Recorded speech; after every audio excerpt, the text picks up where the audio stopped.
कौन से ऐसे मिसकंसेप्शंस आम लोगों के जहन में हैं आई की हेल्थ को लेकर? लोग कहते हैं कि नज़र अगर ख़राब हो गई, खैर है मैं इसकी ट्रीटमेंट बाद में करवा दूंगा। डॉक्टर की ज़िंदगी में कोई ऐसा पेशेंट उसको मिलता है जो उसको इमोशनली इम्पैक्ट करता है? मरीज होते हैं 5 साल बाद उसकी नज़र आ जाती है, उसके आंसू आते हैं ना, तो उस वक्त मेरे आंसू निकलते हैं। आज के गेस्ट पाकिस्तान की आई केयर और रेटिना सर्जरी वर्ल्ड का एक रिस्पेक्टेड नाम है। CEO FIO हॉस्पिटल्स और पाकिस्तान में स्माइल प्रो टेक्नोलॉजी के पायनियर हैं। इंटरनेशनल फेलोशिप और डेकेड्स ऑफ क्लिनिकल एक्सीलेंस के साथ उनकी इनसाइट्स सिर्फ मेडिकल नॉलेज नहीं, रियल पेशेंट इम्पैक्ट की reflection. Presenting you professor doctor Mushtaq Ahmad. Message अगर आप पाकिस्तानी आवाम को देना चाहें आई हेल्थ केयर के बारे में? लोग देख रहे होते हैं यार किस तरह ग्रहण है, वो जला देते हैं। जब भी सूरज ग्रहण होता है ना, लोगों के कतारे लग जाते हैं। बच्चे अभी बड़े नहीं होते, उनके हाथ में मोबाइल और टैबलेट पकड़ा दिए जाते हैं। अगर 5 साल से नीचे बच्चे हैं उस पे तो बिल्कुल बैन है। अर्ली वार्निंग्स क्या होती हैं किसी भी सीरियस आई इशू की? जो लोग ग्लासेस यूज करते हैं वो 40% रिस्क पे होते हैं कि रेटिना डिटैच ना हो जाए। कम नंबर की ग्लासेस डॉक्टर प्रिस्क्राइब कर देते हैं, वो लगाते नहीं है, वो कहते नहीं हमें इसके तो बगैर भी दिख रहा है। दुनिया बहुत खूबसूरत है, लेकिन अगर आपकी नज़र ठीक है, अगर आपकी नज़र ख़राब है ना, बहुत खूबसूरत दुनिया भी हो, फ़ायदा क्या? स्लीप कैसे अफेक्ट करती है हमारे विजन को? मिनिमम 4 आवर्स है, मैक्सिमम मेरे ख्याल में 6 आवर्स से ज़्यादा नहीं होना चाहिए। हमारे लोग तो पड़े रहते हैं फिर उठती ही नहीं है। कौन कौन से ऐसे मिथ्स हैं विजन इंप्रूवमेंट जो ऑपरेशन होता है उसके मुताबिक? मेरे आंखों को कुछ हो ना जाए, ज़रूरत क्या है कि यार मैं अपने आंखों पे चीज़ें करूं, क्यों करूं? ग्लासेस के साथ ही ठीक हूं। डायबिटीज़ के डेवलप कंट्री में ज़्यादा ही होगी, तो वो कैसे अफेक्ट करती है हमारी आई साइट को? डायबिटिक आइज तो ना ख़त्म होने वाला सिलसिला शुरू हो जाता है। कौन सी आदतें हैं जो खामोशी से हमारे आई को डैमेज कर रही हैं? स्क्रीन टाइम है, जो लोग दिन रात बैठे होते हैं, ड्राई आइज की वजह से बहुत मसले होते हैं, वो परमानेंट होते हैं। आगे बढ़ने से पहले अगर आपने हमारे चैनल को अभी तक सब्सक्राइब नहीं किया है तो हमारे चैनल को सब्सक्राइब करें, वीडियो को लाइक करें और कमेंट सेक्शन में हमें अपनी आरा से ज़रूर आगाह करें। और अगर आपको हमारा पॉडकास्ट अच्छा लगता है तो अपने दोस्तों से भी शेयर करें ताकि वो भी ऐसे इन्फॉर्मेटिव पॉडकास्ट से फ़ायदा उठा सकें। शुक्रिया।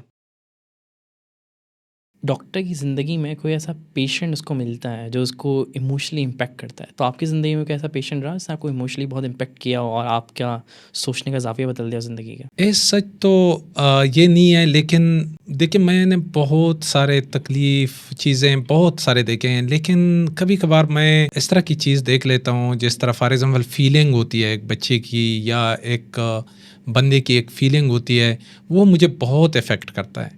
जब मैं मतलब फॉर एग्ज़ाम्पल अगर मैं अपने ऑफ्थल्मोलॉजी की बात करूं, मरीज़ होते हैं आ जाते हैं, जब उसकी नज़र आ जाती है और वो जो मतलब उसके साथ जो अटेंडेंट होते हैं फॉर एग्जाम्पल 5 साल बाद 8 साल बाद उसकी नज़र आ जाती है और वो जब उसके आंसू आते हैं ना, तो उस वक्त मेरे आंसू निकलते हैं। ये वाहिद जगह होती है कि मैं पता नहीं अजीब किस्म की फीलिंग होती है, मुझे बहुत इफ़ेक्ट करते हैं और मैं यही चाह रहा हूँ कि मैं लोगों की फीलिंग की कदर करूँ बस, और इस समय बहुत इफेक्ट होता हूँ। चलिए गुड, माशाल्लाह। आम लोगों के हिसाब से आपको क्या लगता है कि कौन से ऐसे मिसकंसेप्शंस आम लोगों के जहन में हैं आई की हेल्थ को लेकर? लोग ये कहते हैं कि फॉर एग्जांपल जब नज़र की बात होती है, लोगों का मिसकंसेप्शन ये है कि आँख अगर फॉर एग्जांपल उसका कुछ मसला हो जाता है तो वो आँख में यूजुअली दर्द नहीं होती, थोड़ी सी नज़र ख़राब हो जाती है। लोग कहते हैं कि नज़र अगर ख़राब हो गई, खैर है मैं इसकी ट्रीटमेंट बाद में करवा दूंगा। तो ये बहुत मिसकंसेप्शन है, क्योंकि हमारे आँख में इस तरह कोई चीज़ नहीं होती कि फॉर एग्जांपल आपके हाथ पे या बॉडी में किसी किडनी पे पेन आ गया तो फ़ौरन उसी घंटे आप पहुंच जाते हैं डॉक्टर के पास, लेकिन आँखों में लोग इस तरह नहीं करते। रेटिना फुल डिटैच हो जाती है और वो महीने महीने इंतज़ार कर रहे होते हैं कि यार मैं थोड़ा सा फारिग हो जाऊँ ना तो फिर मैं डॉक्टर के पास जाऊँगा। ये बहुत बड़ी मिसकंसेप्शन है। मैं अपने लोगों को ये एडवाइस करता हूँ, अगर आँख की नज़र में या आपके आँख में कोई मसला आ जाता है तो उसकी बर वक्त ट्रीटमेंट करें। वो बहुत सिंपल होता है एज़ कम्पेयर टू कि आप लेटर ऑन इसकी ट्रीटमेंट करते हैं। जी अच्छा, यूजुअली आजकल लोगों का स्क्रीन टाइम बहुत बढ़ गया है, मोबाइल, टैब्स, कंप्यूटर और ज़्यादा प्रोफेशनल्स का भी। तो आप उसको कैसे देखते हैं, कैसे हमारी आंखों को इम्पैक्ट कर रहा है, ख़ासतौर पे छोटे बच्चों को जो क्योंकि बच्चे अभी बड़े नहीं होते, उनके हाथ में मोबाइल और टैबलेट पकड़ा दिए जाते हैं, और फिर प्रोफेशनल्स की तो आप ये कह लें कि मजबूरी है कंप्यूटर के सामने बैठना। मैं अगर आपको ये बताऊं कि जितनी भी डेवलपमेंट हो रही है इंसान की, तो सबसे ज़्यादा काम तो आंखों पे आ रहा है, लोड तो आंखों पे पड़ रहा है। पहले तो लोग बाहर फिरते थे, बस कोई सीरियसली चीज़ें नहीं देखते थे, बस ग्रासली इधर उधर देखते थे, नज़दीक वाला काम तो होता ही नहीं था। आजकल तो स्क्रीन से लेके सब कुछ ही नज़दीक पे आ गई है। आप सारे दिन रात मोबाइल देखते हैं, टीवी को बैठे होते हैं। आप खुद सोचें कि इससे इम्पैक्ट नहीं पड़ेगा, वो तो लेमैन को भी पता चलता है कि बहुत इम्पैक्ट पड़ता है, आंखों पे लोड बहुत पड़ता है। देखिए हमारे आंखें ब्लैंक करती हैं, ये जब ब्लैंक कर लेती हैं, इसका एक पूरा सिस्टम अल्लाह ताला ने बनाया हुआ है। आंख अंदर और बाहर दोनों तरफ से कंटिन्यूसली इसकी वॉशिंग होती है। बाहर की तरफ से आंसू आते हैं, हम ब्लैंक के थ्रू इसको स्प्रेड करते हैं। इसका टोटल मैक्सिमम टाइम 9 सेकंड है। 9 सेकंड से ज़्यादा आप ब्लैंक रोक नहीं सकते, वरना इसकी सांस रुक जाती है। ये भी सांस लेती है, आंखें भी सांस लेती हैं। हम ये सोच रहे हैं कि ये इसी तरह चल रहे हैं, इसी तरह नहीं चल रहे हैं। ये देखें, हम ब्लैंक करते हैं, जब ब्लैंक कर लेते हैं वो सांस ले लेती है। जब आप स्क्रीन देखते हैं मोबाइल, लोग कंप्यूटर में इतने एंटर हो जाते हैं कि वो ब्लैंक भूल जाते हैं, वो ब्लैंक ही नहीं करते। आंख को खुराक यानी ऑक्सीजन ही नहीं मिलती, तो सुबह जब उठते हैं आंखें रेड ओपन नहीं होती, स्वेलिंग होती है। तो आप खुद सोचें कि आंखें ख़राब नहीं होंगी? डेफिनेटली ख़राब होंगी। आजकल आप हर तीसरा बंदा देखे ग्लासेस यूज़ कर रहे हैं। अभी मेरे पास बच्चा आया हुआ था, उसका नंबर था 7। मियाँ बीवी अपने एक दूसरे के साथ लड़ रहे थे। मियाँ कह रहे थे कि खैर है, आजकल दौर इस तरह है, मोबाइल यूज़ करेंगे। बीवी ने कहा कि सब कुछ इसने किया है, ये 6 नंबर पे इसलिए पहुंचा है।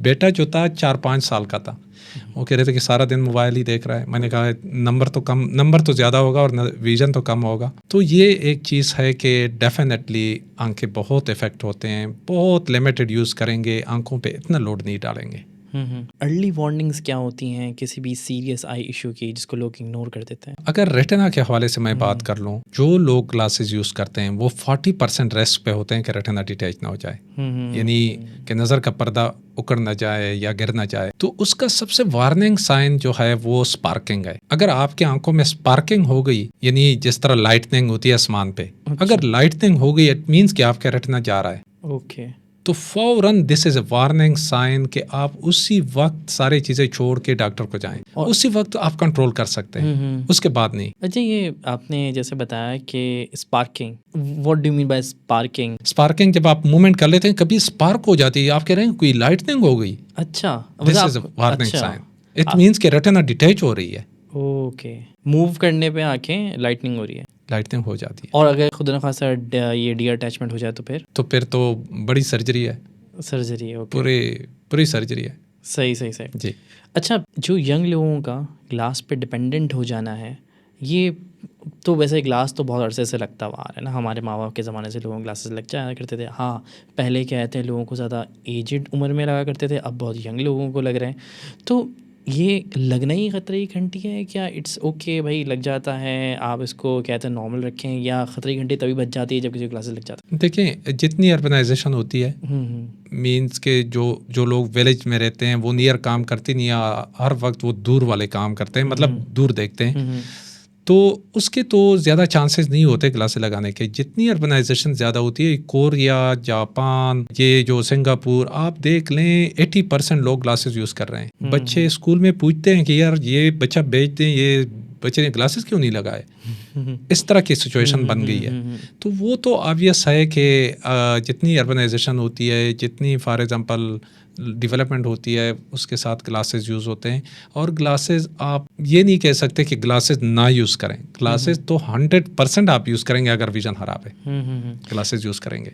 ये कोई इस तरह वार्निंग नहीं है या कोई खतरे की बात नहीं है, ग्लासेस ज़रूर यूज़ करें अगर आपके नज़र कम है। अच्छा, इससे एक और सवाल भी निकलता है। अमूमी तौर पर लोगों को कहते हैं कम नंबर की ग्लासेस कहते हैं, डॉक्टर प्रिस्क्राइब कर देते हैं, वो लगाते नहीं, वो कहते नहीं हमें इसके तो बगैर भी दिख रहा है। तो वो कैसे अफेक्ट करता है आँखों को? देखिए, अगर फॉर एग्जांपल आप एक फ़िल्म देख रहे हैं और उसकी स्क्रीन जो है वो ख़राब है, मतलब बहुत अच्छा फिल्म है, लेकिन आपको सही नज़र नहीं आता क्योंकि उसकी जो क्वालिटी होती है, जो इसकी स्क्रीन की क्वालिटी, उसकी चीज़ें वो ख़राब है, तो आपको मज़ा नहीं आता। आप कह रहे हैं यार साफ़ ही नहीं है, हमें सही नज़र ही नहीं आ रहा। तो सेम दुनिया बहुत खूबसूरत है, लेकिन अगर आपकी नज़र ठीक है, अगर आपकी नज़र ख़राब है ना, बहुत खूबसूरत दुनिया भी हो, फ़ायदा क्या? आपको तो नज़र नहीं आ रहा ना। सही बात। तो आप गुजारा कर रहे हैं, आप कह रहे हैं यार ग्लासेस ना यूज़ करें, खैर है मुझे नज़र नहीं आ रहा, आपको बहुत सारी चीज़ें, आप इंटरेस्ट ही नहीं लेते चीज़ों में, तो ये सबसे बड़ा मसला होता है। अच्छा, ये बिलीव किया जाता है कि अगर आपको नंबर मिल गया है और आपने ग्लासेस लगा लिए तो अब ये नंबर आपका रुक जाएगा, ये इम्प्रूव नहीं हो सकता, या आपने एक बार ग्लासेस लगा ली तो नंबर बढ़ता चला जाएगा? देखें, अगर बच्चे जिस तरह बच्चे में होता है वो कंटिन्यूसली मोबाइल यूज़ करते हैं और ग्लासेस भी लगाए हुए हैं, वो तो बहुत ऑब्वियस है कि वो नंबर आगे जाएगा।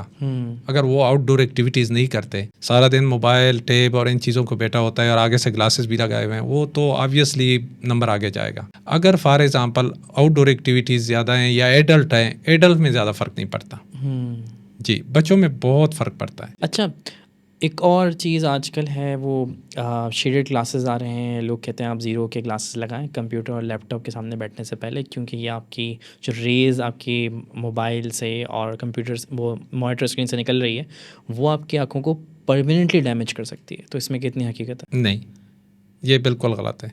सही है। ये मैथ है वैसे। और वो जो ज़ीरो के लोग ग्लासेस लगा के बैठ रहे हैं स्क्रीन के सामने, कोई फ़र्क नहीं पड़ता। नहीं, ठीक है, सही है, कोई सही है। पड़ता। मज़ा इट मीन कि कोई अपनी प्रोडक्ट बेच रहा है इसके आश्रय में डर क्रिएट करके अपनी प्रोडक्ट बेच रहा है। नहीं, सही है। इसका मकसद ये ब्लू लाइट ग्लासेस जो हैं ये it's a myth, there is no actual thing, this is a myth. जैसे कि हमने स्टार्ट में तस्करा किया ब्लाइंडनेस का, आपने भी कहा कि जब लोगों की आंखें वापस आती हैं तो उनकी खुशी के आंसू आ जाते हैं जो आपको इमोशनल कर देते हैं। तो ब्लाइंडनेस की मेजरली क्या रीजंस हैं पाकिस्तान के अंदर? पाकिस्तान में अगर आप देखें ना, ज़्यादातर हमारा ब्लाइंडनेस जो है कार्नियल ब्लाइंडनेस है या रिफ्रैक्टिव ब्लाइंडनेस। अगर आप मुझसे पूछें कि व्हाट इज़ ब्लाइंडनेस, अगर फॉर एग्जांपल किसी की नज़र ख़राब है, ग्लासेस लगा रहा है, आप इसको ब्लाइंड कहते हैं? नहीं ना, नहीं कहते ना। अगर लेकिन सबसे ज़्यादा रेशो जो है वो ग्लासेस यूज़ हैं। अगर फॉर एग्जांपल आपको ग्लासेस के बगैर नज़र नहीं आता तो ये भी एक प्रॉब्लम तो है ना, छोटा प्रॉब्लम है लेकिन पूरी उम्र के लिए हो। मैं ये ग्लास आपको देता हूँ, थोड़ा सा पानी है, मैं आपको कहता हूँ 1 घंटे के लिए पकड़े। आप कहेंगे यार घंटे के लिए नहीं पकड़ सकता, हेवी चीज़ हो 5 मिनट पकड़े बिल्कुल पकड़ लूँगा, लेकिन घंटा हो नहीं पकड़ सकता। ग्लासेस पूरी उम्र के लिए नोज़ पे रखना पूरी उम्र मुश्किल काम है। तो ब्लाइंडनेस अगर इस तरह डिफिनीशन करें कि फॉर एग्जांपल किसी की नज़र ख़राब हो तो फिर तो सबसे कॉमन चीज़ जो है वो ये ग्लासेस हैं। सही। दूसरे नंबर पे जो सबसे ज़्यादा ब्लाइंडनेस है वो कार्निया, जो आगे हमारे ब्लैक आपको नज़र आता है, कार्निया इसको काला बोलते मोती शायद मेरे ख्याल से बोलते हैं, पुतली, मोती आ जाना शायद आपको। हाँ, दूसरी जो कॉमन चीज़ है अंडर डेवलप कंट्रीज़ में वो मोतिया, जो सफ़ेद मोतिया, और उसके बाद काला मोतिया या ग्लाकोमा, तो इस तरह की डिजीज़ है कि उसमें रिवर्स नहीं होता, वो तो जब विजन लॉस हो जाता है, बहुत सीरियस डिजीज़ है वो। सही सही। तो ये पाकिस्तान में ये कॉमन वजूहत की हैं और डेवलपिंग कंट्रीज़ में क्या कॉमन वजूहत होती हैं इसकी? देखिए, लोगों को केयर की बात होती है ना, लोग प्रोफेशन दे के लोगों को बहुत ही सन में लगे होते हैं, वेल्डिंग करते हैं, चीज़ें करते हैं, ग्लासेस ही नहीं लगाते, इस तरह आंखों के सामने वो वेल्डिंग करते हैं। ये तो बिल्कुल जलाना होता है, मैकुला को जलाना है। सही। उसी वक्त वो बेचारे होल बन जाते हैं, चीज़ें बन जाती हैं। तो पाकिस्तान और इस तरह के अंडर डेवलप कंट्रीज़ में तो ये मसले भी बहुत ज़्यादा हैं प्रोफेशनल, कि उससे आंखें ख़राब होते हैं, केमिकल उसके लोगों में चले जाते हैं, बहुत सारे लोग इससे ब्लाइंड हो जाते हैं। तो बहुत सारी चीज़ें हैं। ट्रामा सबसे कॉमन चीज़ जो है, इतने छोटे बच्चे हमें आ जाते हैं, आँख बस ट्रामा हो जाता है। अच्छा। बच्चों में तो इतना कॉमन है, सीजर्स के साथ, छोटे सीजर से काटते हैं, चीज़ें काटते हैं, उस पर गिर जाते हैं और लग जाते हैं। सही सही। चाकू लगते हैं बहुत सारे बच्चे इससे। सही। हाँ, ट्रामा बहुत कॉमन है।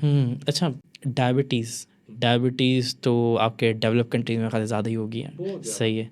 तो वो कैसे अफेक्ट करती है हमारी आई साइट को? देखिए, शुगर जो है ना, ये एक इस तरह की बीमारी है कि ये ख़त्म नहीं होती।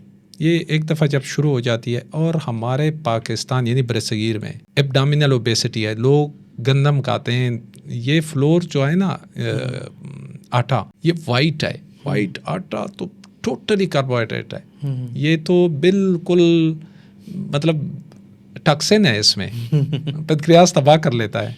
सारे लोगों को शुगर है। जब शुगर हो जाते हैं 10 साल के बाद ये आंखें ख़राब कर लेते हैं। अंदर उसके जो रगे होते हैं, नसें, वो फूल जाते हैं, ब्लीडिंग शुरू हो जाती है, फिर हम उसके लेज़र करते हैं, इंजेक्शन लगाते हैं, बहुत सारे डायबिटिक आइज़ तो ना ख़त्म होने वाला सिलसिला शुरू हो जाता है। अच्छा, आपने आटे की बात करी, आई गेस आप फाइन आटे की बात कर रहे थे जो वाइट होता है, व्हाट अबाउट द चक्की का आटा? हाँ, वो थोड़ा सा उसमें यह है कि उसमें वो छिलके वगैरह उसके साथ आ जाते हैं, थोड़ा सा वो प्योर कार्बोहाइड्रेट नहीं होते, फिर उसमें शायद फाइबर भी होता है, तो फाइबर हो शायद, जाते हैं जी। ठीक है। ऐसा क्यों है कि ये रेटिनल डिजीज़ अमूमी तौर पे होती हैं, वो लोग फर्स्ट स्टेज के अंदर डिटेक्ट नहीं कर पाते, वो जो डॉक्टर के पास पहुंचते हैं तो वो अमूमी तौर पर बिगड़े हालत के अंदर। हाँ, यही मेरा इससे पहले भी क्वेश्चन था कि रेटिना जो डिटैचमेंट है ना, this is a real emergency.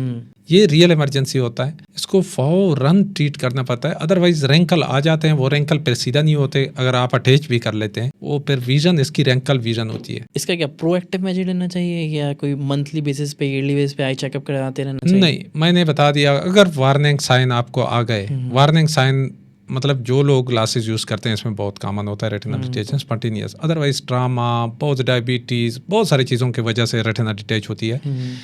तो रेटिना की डिटैचमेंट होती है उसमें स्पार्किंग ज़रूर होती है, सही जिस तरह मैंने बता दिया, लाइटनिंग हो जाती है। लाइटनिंग हो जाती है तो फौरन आपने पहुंचना होता है डॉक्टर के पास, रेटिना के सर्जन। और अगर खुदा न खास्ता किसी की लाइटनिंग नहीं हो रही तो चांसेस हैं कि सब सही वो चल थोड़ा सा एक फील्ड गायब हो जाता है, जिस तरह मैं आपको देख रहा हूँ ना, ये साइड मुझे नज़र ही नहीं आ रहा, ओहो, तो इसका मतलब है कि ये साइड चली गई, डिटैच हो गई, सही है। तो फौरन आपने पहुंचना होता है। मतलब ऐसे सिम्टम होते हैं जो बड़ा इजीली डिटेक्टेबल होते हैं। हाँ, ऐसा नहीं होता कि बहुत कोई हल्का सा क्या चीज़ आ रही हो जो आप इग्नोर कर सकें। नहीं, लोगों को बिल्कुल पता चलता है कि यार नज़र मेरी चली गई, लेकिन वो कह रहे हैं यार आराम से चला जाऊंगा, ये मेरी नज़र ख़राब हो गई है। ये बात अब सही। अच्छा, वो कौन सी आदतें हैं जो खामोशी से हमारे आई को डैमेज कर रही हैं? मैं अगर फॉर एग्जांपल आई के डैमेज की बात करें तो इस तरह कोई ख़ास चीज़ नहीं है स्पेसिफिकली कि इससे हमारे आई डैमेज हो सकती है, लेकिन जो स्क्रीन टाइम है, जो लोग दिन रात मतलब स्क्रीन को बैठे होते हैं, ड्राई आइज़, इसके बहुत सारे ड्राई आइज़ हो जाते हैं। ड्राई आइज़ की वजह से बहुत मसले होते हैं, वो परमानेंट होते हैं, वो रिकवर भी नहीं होते, बहुत इसके मसले बहुत होते हैं लोगों को। अच्छा, ये ड्राई आई से बचने के लिए वो डॉक्टर यूजुअली कहते हैं ड्रॉप्स प्रिस्क्राइब करते हैं कि अगर आपका कहते हैं 8 से 9 घंटे स्क्रीन टाइम है तो आप ड्रॉप्स डाल के रात को सो जाएं, it would make it better, so is it fine? Yes, इसके तो 20 रूल्स भी हैं कि आप 20 मिनट आप स्क्रीन को देखें तो थोड़ा सा वक्फा लें और थोड़ा सा डिस्टेंस भी रखें। इस तरह ना हो कि बिल्कुल मोबाइल इस तरह सामने रख के और स्टेयरिंग करके बिल्कुल ब्लैंक ना करें, बस इतने एंटर हो जाते हैं ना कि बस आंखें तो सही। हाँ। अच्छा, आप पाकिस्तान में पायनियर हैं स्माइल प्रो के, so what exactly smile pro is? ये एक नई टेक्नोलॉजी है, पाकिस्तान में हमने इंट्रोड्यूस किया, स्माइल प्रो नाम है उसका। और इससे पहले जो हो रहा था वो स्माइल था, सादा स्माइल, अभी भी हो रहा है बहुत सारे जगहों पे, लेकिन सबसे लेटेस्ट जो है वो स्माइल प्रो है। जो स्माइल में जो फ्लॉस थे वो स्माइल प्रो में ख़त्म हो गए। यूज़ किस लिए हो रहा है? ग्लासेस रिमूवल के लिए, और ग्लासेस रिमूवल के लिए सबसे सेफ तरीका है, सेफेस्ट मेथड है कि आपके आइज़ पे कोई कट ना लगे, आपके आइज़ पे कोई एक्जाइमर लेज़र यूज़ ना हो, आपके आइज़ में ड्राई आइज़ ना आए, और कार्निया की स्ट्रेंथ बिल्कुल बराबर रहे, उसमें कमी ना आए। तो ये सबसे सेफ तरीका है और बहुत क्विक है, और उसकी रिकवरी बहुत फास्ट है। सही। यस। अच्छा, ये सारे फ्लॉज थे जो इससे पहले प्रोसेस कर रहे थे, और ये इसके अंदर सारे वो फ्लॉज नहीं है? जी। इसके अलावा जो प्रोसीजर है लेसिक है, लेसिक जो है, लेसिक और स्माइल प्रो में बहुत फ़र्क है, लेकिन अभी तक सबसे बड़ा मसला ये है कि बहुत कम डॉक्टर लेंटिकुलर प्रोसीजर करते हैं, यानी स्माइल प्रो। तो इस वजह से ज़्यादातर अभी भी सारा लेसिक ही हो रहा है। तो ये टेक्नोलॉजी अडॉप्शन के अंदर इतना गैप क्यों है? अगर आ चुकी है ऐसे माशाल्लाह से आप ले आए हैं, तो अभी टेक्नोलॉजी अडॉप्ट और बाकी डॉक्टर्स क्यों नहीं कर रहे? लोग अवेयर नहीं है। अगर मैं ऑनेस्टली बताऊं, मेरे सामने बंदा बैठा के मैं कन्विंस कर लेता हूं, उसको समझा देता हूं, 5 मिनट बाद आप उससे पूछें, वो आपको बताएगा कि इसमें तो ज़मीन और आसमान का फ़र्क है।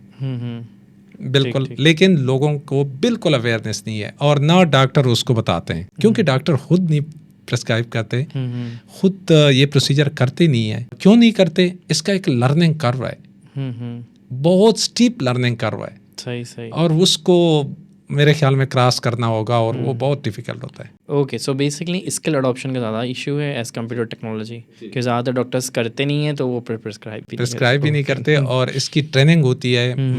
हमने 2-3 दफ़ा बाहर गए हैं, ट्रेनिंग की है और उसके बाद हमने ये अडॉप्ट किया है। सही। अच्छा, एक और सवाल आता है कि अगर पेरेंट्स को चश्मा लगा हुआ है तो क्या बच्चों को भी चश्मा लगेगा? ये क्योंकि मेरी अंडरस्टैंडिंग तो अपनी ज़ाती है कि ये जेनेटिक डिजीज़ नहीं है, तो क्या ऐसा मुमकिन है कि पेरेंट्स को भी अगर कोई आइज़ इश्यूज़ हों तो वो फिर उनके बच्चों में ट्रांसफर हो जाए? ज़रूरी नहीं है, ये बहुत ही रेयर ओकेजन पे इस तरह हो सकता है। और दूसरा एक बहुत सारे डिजीज़ इस तरह हैं कि वो फैमिली में रन करते हैं, जैसे कि मुख्तलिफ डिजीज़ हैं, जिस तरह रेटिनाइटिस पिगमेंटोसा हमारा एक डिजीज़ है जो फैमिली में रन करता है। ग्लाकोमा जो काला पानी या काला मोतिया जो है वो फैमिली में रन करता है। मायोपिया, इवन आप ग्लासेस लगाते हैं, चांसेस है कि आपके बच्चे ग्लासेस लगाएं।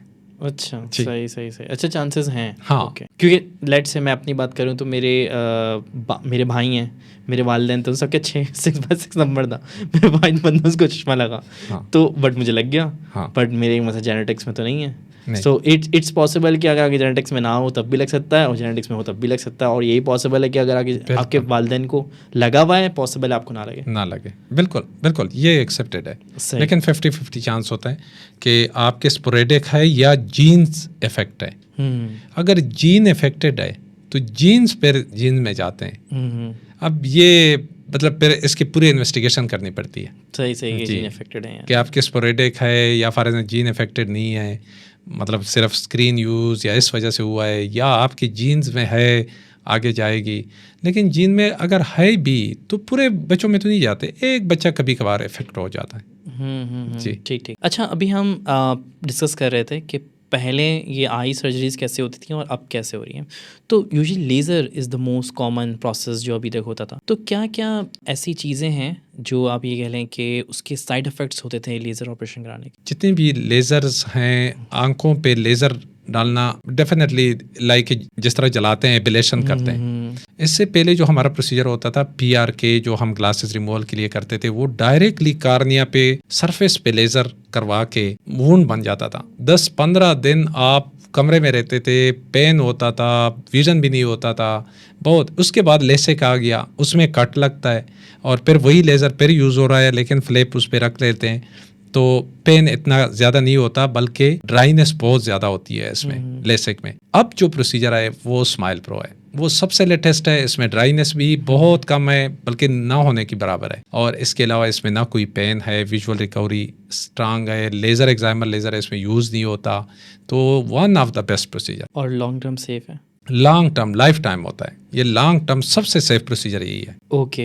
अच्छा, कौन कौन से ऐसे मिथ्स हैं जो आपको लगता है अभी भी हम में मौजूद हैं, सोसाइटी में मौजूद हैं, इस आई विजन इम्प्रूवमेंट जो ऑपरेशन होता है उसके मुताबिक? सबसे कॉमन जो चीज़ है ना, फॉर एग्जांपल ग्लासेस यूज़ करते हैं, नी रिमूव करते, गुजारा करते हैं, हालांकि अफोर्डेबल भी होते हैं, वो भी कोई मसला इसको नहीं होता। अक्सर लोगों को तो इकनॉमिकली बहुत मसला होता है, क्योंकि ये बहुत लग्जरी प्रोसीजर हैं और कॉस्टली प्रोसीजर हैं। लेकिन वो लोग जो इकनॉमिकली कोई मसला ऐसे नहीं होता, उसका सबसे बड़ा कंसर्न जो होता है वो होता है सेफ्टी का, कि मेरे आंखों को कुछ हो ना जाए। यार क्या ज़रूरत क्या है कि यार मैं अपने आंखों पे चीज़ें करूं, क्यों करूं? नहीं, बस मुझे ग्लासेस के साथ ही ठीक हूं। तो ज़्यादातर लोगों का तो ये कंसर्न होता है। तो इस वजह से मैं कह रहा हूँ कि ये सबसे सेफ प्रोसीजर यही है कि 2 मिनट में हो जाता है, उसी वक्त आप ठीक होते हैं। कोई पट्टी, कोई इंजेक्शन, कोई दर्द इसमें होता नहीं है। जब बंदा खुद देख लेता है तो मेरे ख्याल में लोग बहुत कन्विंस हो जाते हैं, और वो अपने भाइयों बहनों और फैमिली में लोग, अभी जितने भी मैं प्रोसीजर करता हूँ मैंने किए हैं, उसके लोग आ रहे हैं। सही रेफरेंस है।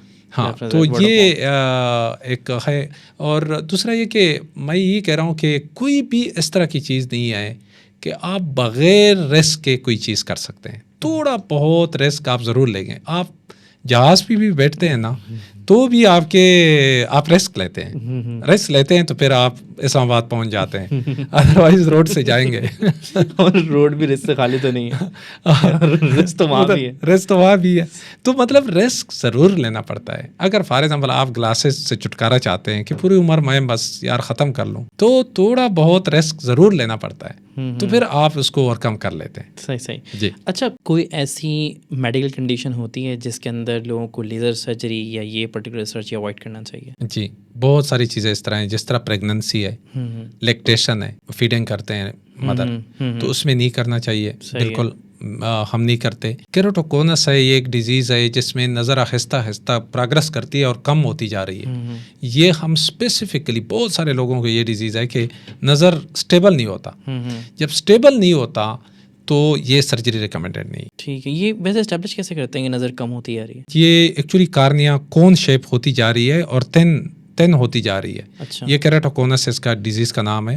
ये बहुत सारे लोगों में होता है। अच्छा, और इसमें विजन करेक्ट भी नहीं होती। ओके ओके, तो डॉक्टर सर्जरी से पहले एवेल्युएट करके खुद ही आइडिया कर लेते हम पहले इसकी प्रॉपर इवाल्युएशन करते हैं कि फॉर एग्जांपल हर कोई इसके लिए बिल्कुल सूटेबल कैंडिडेट नहीं होता कि फॉर एग्जांपल कोई भी ग्लासेस लगा रहे हैं वो कहे कि मेरे पास स्माइल प्रो हो जाए और हो जाएगा नहीं।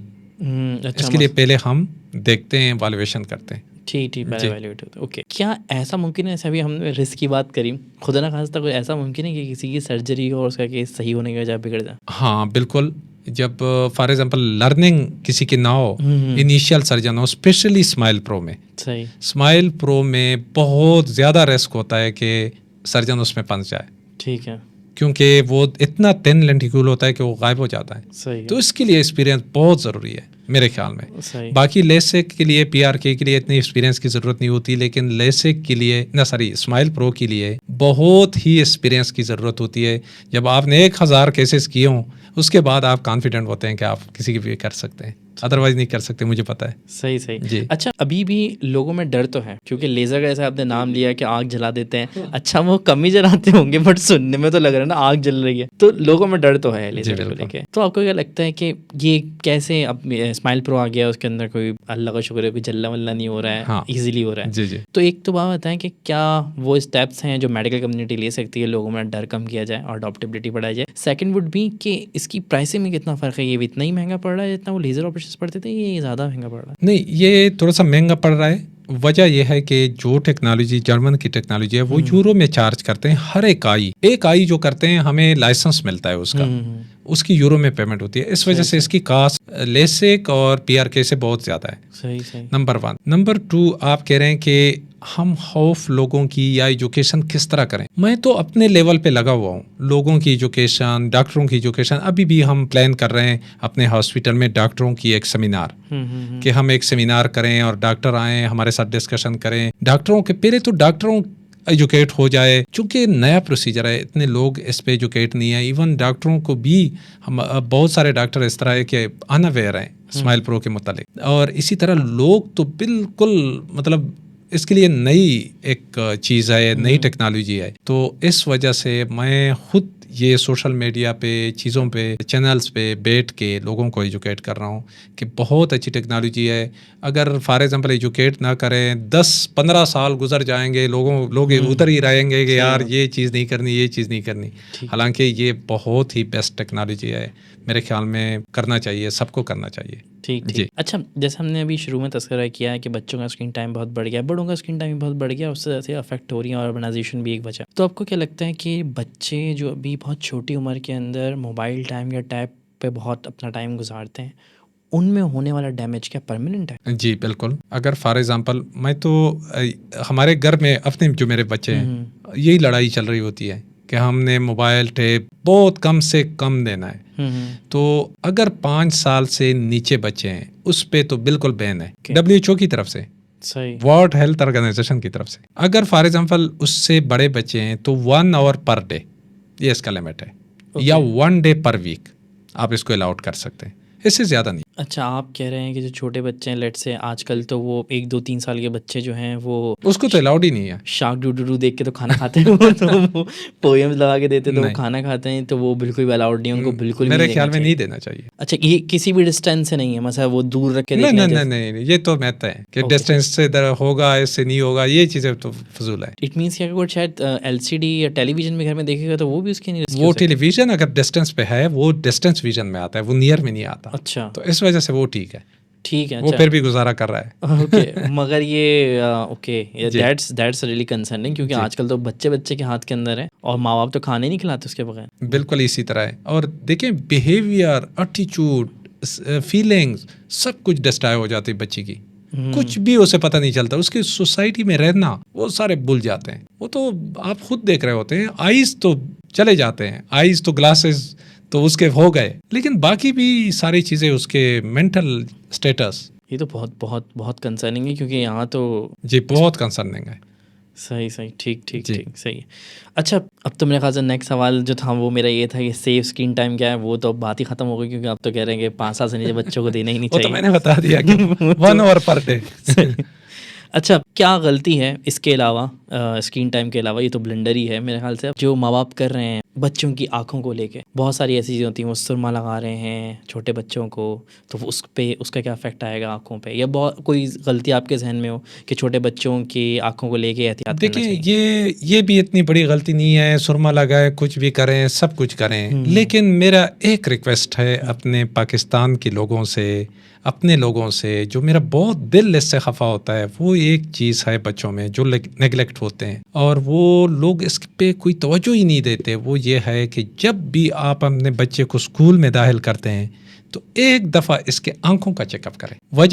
वजह यह है कि बच्चे तो स्कूल में एडमिट हो जाते हैं, लेकिन उसको ये पता नहीं होता कि इसके एक आंख में विजन कम है और एक में फुल होती है। अक्सर इस तरह होता है। अच्छा। तो जब यूं ही वो बढ़ते हैं, ना टीचर बताते हैं ना बच्चा कुछ बोलते हैं, क्योंकि बच्चे को क्या पता कि मेरे एक आंख में विजन नहीं है। उसको नहीं पता। तो वो लेजी आई या एम्ब्लायोपिया इसको बोलते हैं। हमारे पास रोज़ाना जो मैं मरीज़ देखता हूँ ना, यंग बच्चे आते हैं 13-14 साल वाले कि मेरे एक आंख में नज़र नहीं है। 10 साल के बाद विजन नहीं बनती आंख में। अगर 10 साल गुजर गई तो उसके बाद नज़र बनती नहीं है, नज़र चली गई, आंख लेजी हो गई, बस एक आंख वैसे है, एक में नज़र होती है। बहुत सारे बच्चे, बहुत सारे लोग इस तरह हैं, एक आंख में नज़र है ही नहीं, दूसरे में है। गलती क्या है? गलती है कि पेरेंट्स ने न स्कूल की तरफ से कोई ये है कि यार सर्टिफिकेट लाएं कि बच्चे की विजन ठीक भी है कि नहीं।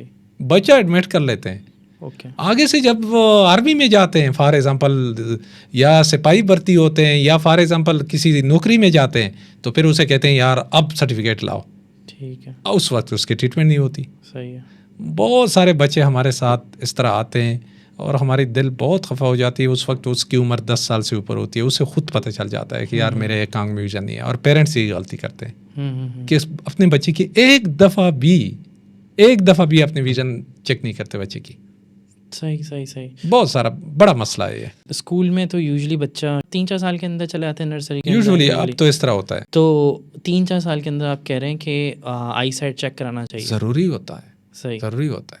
कम से कम स्कूल पे भी ये गवर्नमेंट की तरफ से पाबंदी लगनी चाहिए कि बच्चे का पहले विजन चेक करें डॉक्टर से। सही नहीं करते लोग। अच्छा, ये लेजी आई जो आपने डिजीज़ का नाम लिया, तो ये अर्ली एजेस के अंदर कम्प्लीटली 100% इसकी ट्रीटमेंट होती है अंडर 10 ईयर। ओके। 10 साल के बाद इसकी ट्रीटमेंट ही नहीं है। सही। सो ये बेसिकली स्कूल में जाने से पहले चेक करा लेना चाहिए था। बहुत ज़रूरी है। अच्छा, एक और चीज़ जो है जो आजकल नई जनरेशन में जेन ज़ी के अंदर बड़ी कॉमन हो रही है, ये गेमिंग। तो वो चाहे मोबाइल पे हो, वो घंटों गेमिंग करते रहते हैं, या कंप्यूटर पे वो घंटों गेमिंग करते रहते हैं। तो वो आपके आई विजन को ज़ाहिर सी बात है उसके अंदर तो ड्राइनेस से भी एक नेक्स्ट है, क्योंकि वो तो मतलब ऐसे मैचेस भी होते हैं 6-6 12-12 घंटे लोग गेमिंग करते रहते हैं। तो वो कैसे अफेक्ट कर रही है हमारी इस नई जनरेशन को? वो तो देखिए मैंने पहले भी बताया कि आंखें स्क्रीन के साथ बहुत ही लोड पड़ता है उस पर, मतलब फिजिकली इवन आईज इफेक्ट होते हैं। और दूसरा ये कि आपकी नज़र ग्लासेस का रेशो इससे बहुत बढ़ता है, बहुत चांसेस होते हैं कि ग्लासेस यूज़ करेंगे। तो जब आप गेम्स वगैरह करते हैं उसके साथ तो आपके फिजिकल इवन हाथ पाँव और ये सारी चीज़ें ख़राब हो जाते हैं। फिजिकली बच्चा इतना वीक हो जाता है ना, वो खेलता है ही नहीं, जो फिजिकल एक्टिविटी करे ना, उसके बोन्स डेवलपमेंट नहीं होते। तो मतलब ये तो इज ए डिजास्टर। अच्छा, एआई का बड़ा चर्चा है, मेडिकल में भी बड़ा काफ़ी चर्चा है, खासतौर पर सर्जरी वाले एरिया के अंदर बड़ी वीडियोस दिखती हैं कि एआई जो रोबोटिक्स हैं खासतौर पर वो सर्जरीज परफॉर्म कर रहे हैं, ब्ला ब्ला एंड सो ऑन। तो क्या लगता है कि एआई आने वाले टाइम के अंदर डायग्नोसिस में और ट्रीटमेंट और सर्जरीज में क्या अहम किरदार अदा करने वाली है? बहुत ही, दिस इज ए रिवॉल्यूशन। मैं तो ये चाह रहा हूँ कि 2030 तक बहुत सारे हॉस्पिटल सारे एआई पे कन्वर्ट हो जाएंगे। यानी बहुत कम टाइम है, 4-5 साल में एआई सारी चीज़ें टेकअप कर लेंगे। सही सही। मतलब अगर आप फ्रंट डेस्क पे जाते हैं, आप किसी को नंबर देते हैं, कोई ज़रूरत नहीं है, एआई करेगा।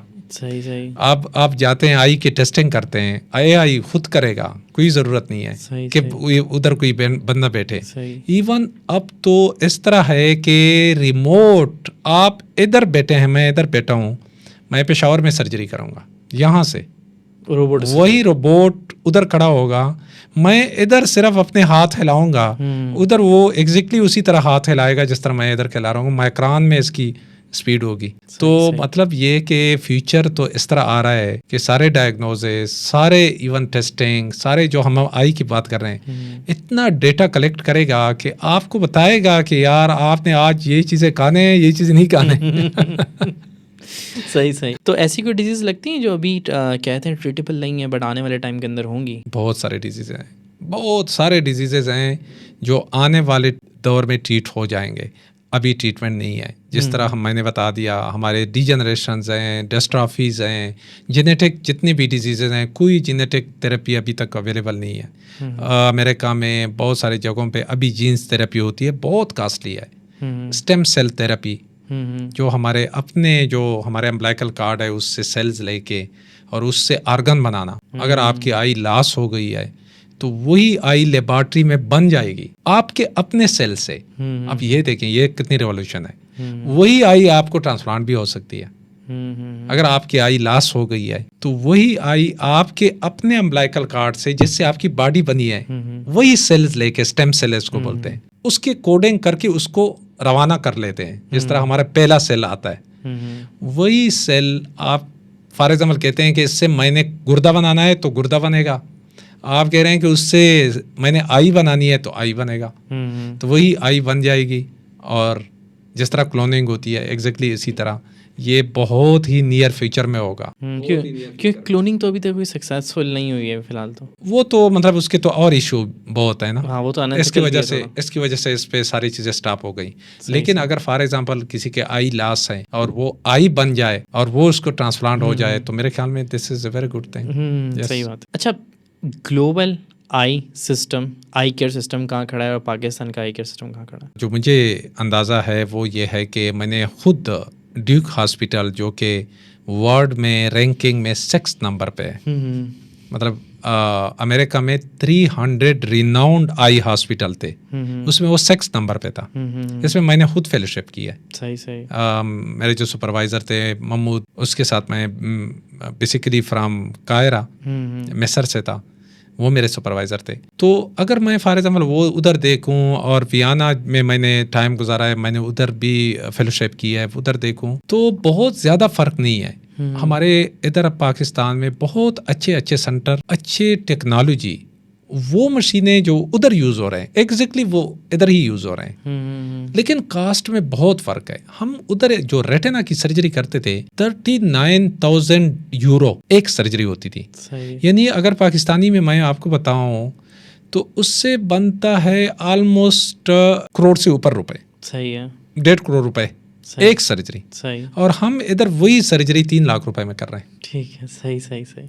तो मतलब ये चीज़ें, आज मुझे एक पेशेंट आया, वो कह रहे थे कि डॉक्टर साहब आप मुझे प्रेस बयान बोल रहे हैं दूर और नज़दीक दोनों विजन करेक्शन के लिए, तो ये चीज़ आया ऑस्ट्रेलिया में नहीं होगी। मैंने कहा बिल्कुल हो सकती है, आप ऑस्ट्रेलिया में भी कर सकते हैं, लेकिन ऑस्ट्रेलिया में जब आप करेंगे बहुत प्रोटोकॉल्स होते हैं, बहुत चीज़ें होती हैं, वहाँ तक पहुँचना और उस सर्जन तक पहुँचना जो बहुत एक्सपीरियंस होता है, मेरे ख्याल में आपके लिए बहुत डिफ़िकल्ट होगा। जिस तरह मैं आपके सामने बैठा हूँ और मैंने इतने केसेस किए हैं कि मतलब उतने केसेस शायद उसने किए भी ना हो, और मशीन वही मशीन, वही चीज़, वही सिनारियो। तो मेरे ख्याल में, और जब कास्ट की बात आ जाए, इंश्योरेंस, कोई इंश्योरेंस लेजर सर्जरी कवर नहीं करता, क्योंकि ये तो ज़मीन और आसमान का फ़र्क है। तो इस वजह से बहुत सारे लोग अभी यूके से, लंदन से डेट्स नहीं मिलते लोगों को, यहाँ आते हैं, यहाँ हम सर्जरी करते हैं। बहुत सारे ओवरसीज का मैं सर्जरी करता हूँ, क्योंकि ये तो कॉस्मेटिक्स में आता है ना, इंश्योरेंस से कवर नहीं होता। इंश्योरेंस कवर नहीं करता। सारे लोग इधर आते हैं, पाकिस्तान में करते हैं। मेरे सबसे ज़्यादा क्लाइंट जो है ना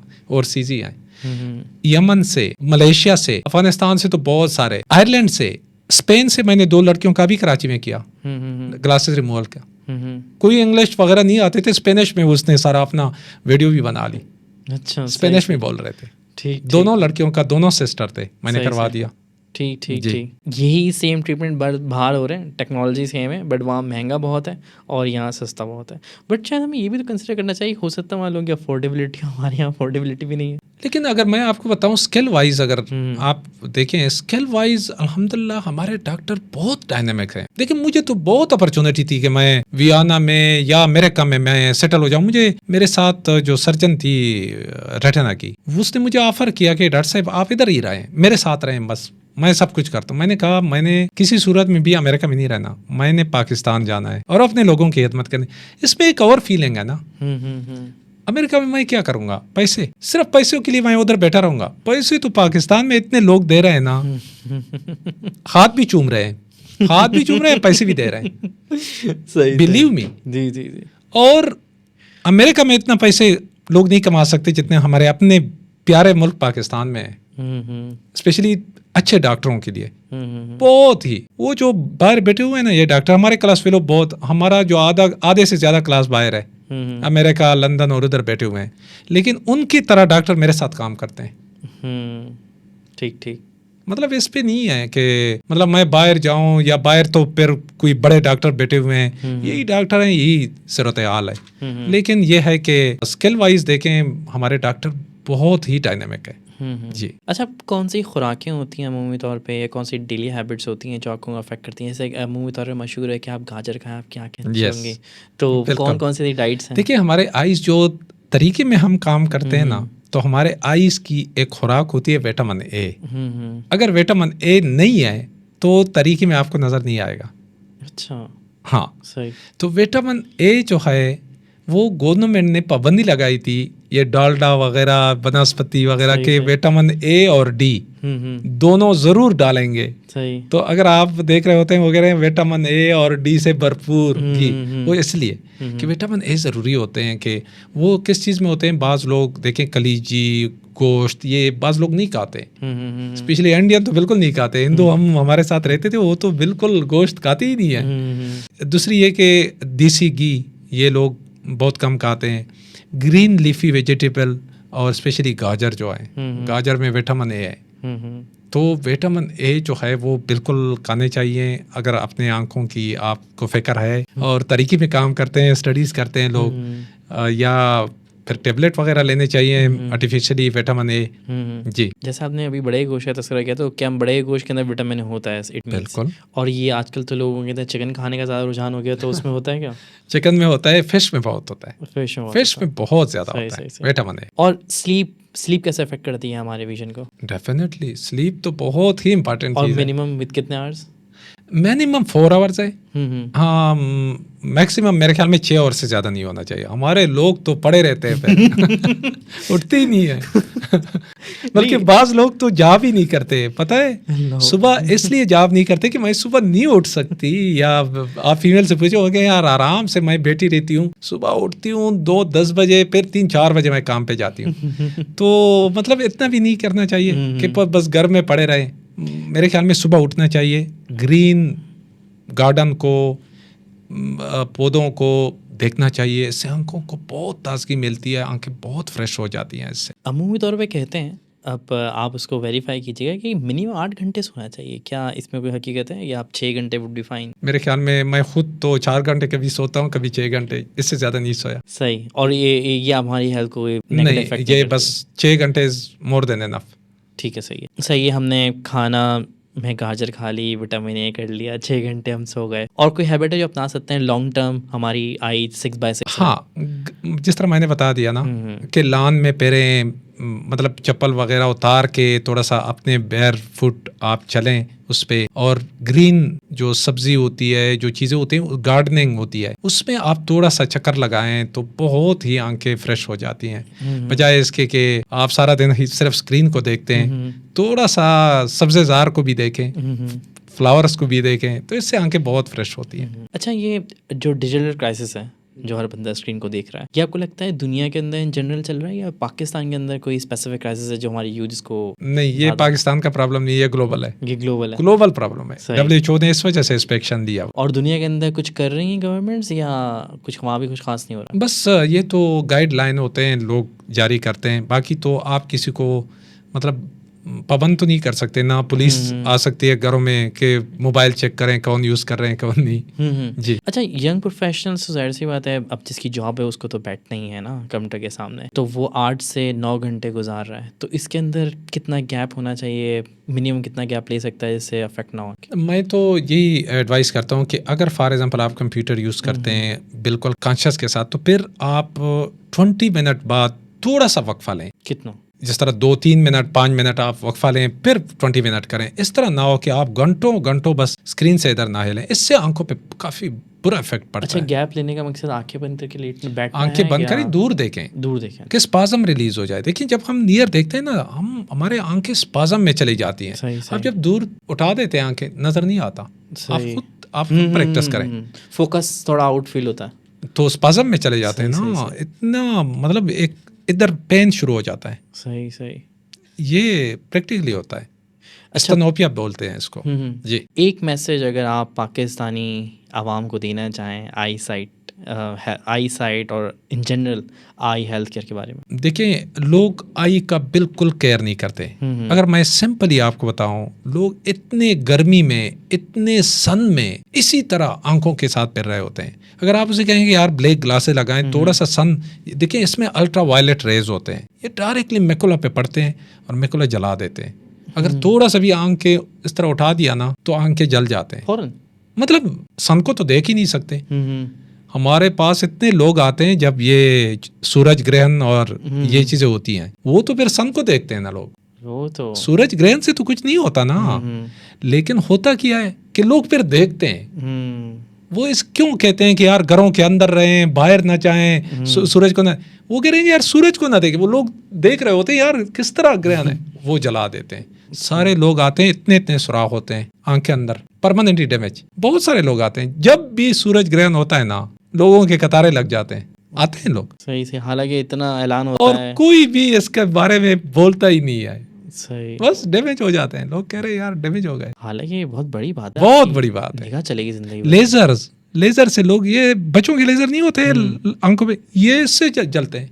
सही, हाँ, ठीक ठीक ठीक, सही। अब तो बाहर बच्चों में पाबंदी लगी, बट अगेन खिलौनों पे कौन देख रहा है? वो हाँ, में भी मतलब ये मैं नहीं कहता कि जिस तरह फॉर एग्जांपल सूरज ग्रहण होता है तो सारे लोग देख रहे होते हैं। बस इक्का दुक्का लोग इस तरह होते हैं कि वो फिर सूरज को देखते हैं और इससे फिर आंखें जल जाते हैं। जी। इतनी सारी मॉडर्नाइजेशन हो रही है, इतनी सारी इनोवेशन हो रही है, आई हेल्थ केयर सेक्टर के अंदर कौन से एक इनोवेशन है आपको बहुत एक्साइट करती है? आई में तो बहुत सारी चीज़ें इस तरह आ गई कि वो पहले पॉसिबल नहीं थी। जिस तरह मैं सिंपली आपको बताऊं, रेटिनल डिटैचमेंट सर्जरी, मैं अगर आपको बताऊं केपी में यानी खैबर पख्तूनख्वा में हम फर्स्ट सर्जन थे जो हमने रेटिना में स्पेशलाइजेशन की, एमंग द फर्स्ट सर्जन। तो मतलब अभी शुरू हुआ है 2017-16।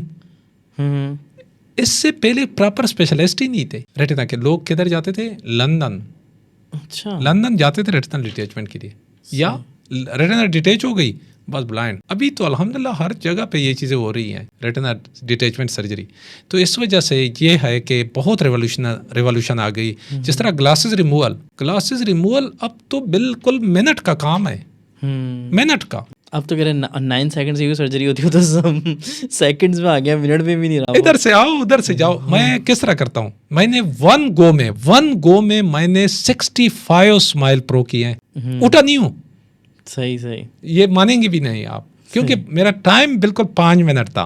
1 मिनट आता था, 1 मिनट। और किस तरह उधर एक खड़ा है, एक टेबल पे लेटा है, एक जा रहा है।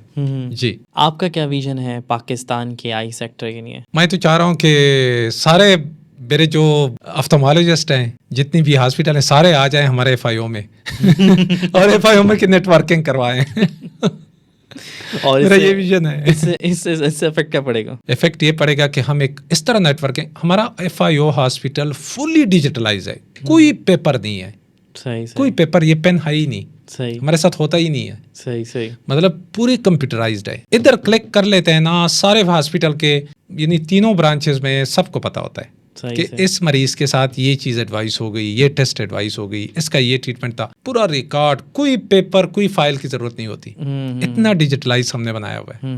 मैं यही कह रहा हूँ कि पूरे पाकिस्तान की हमारी आई इस तरह हो जाए कि सारे डॉक्टर हम कनेक्ट हों, कोई भी मरीज कहीं भी ट्रीटमेंट ले, बस कंप्यूटर में एंटर करें, सबको पता हो, डेटाबेस हो, सेंट्रलाइज। बस ये मैं इसका भी ये मैं देख रहा हूँ पाकिस्तान का आई हेल्थ सिस्टम। अच्छा, आंखें एक नेमत हैं और इन नेमत का अल्लाह ताला सबकी सलामत रखे। कोई एक मैसेज जो आप क्लोजिंग में देना चाहें? आंखों का ख्याल रखना चाहिए, बहुत ही नेमत है। वो बच्चे जो मेरे पास आते हैं, बच्चे 8-10 साल के बच्चे, और वो ब्लाइंड होते हैं, आप उसको देख तो लें।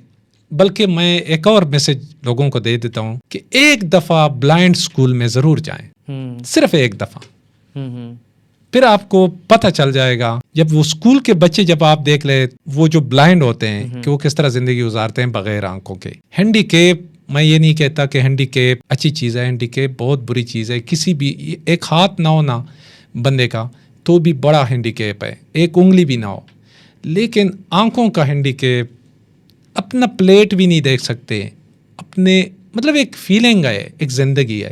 तो इस वजह से आंखों का बहुत केयर करें। अच्छा, मुझे तो आपसे आज बहुत कुछ सीखने को मिला है। आई होप हमारे ऑडियंस को भी आपसे बहुत सीखने को मिला होगा। Thank you so much. बहुत शुक्रिया आपके टाइम का।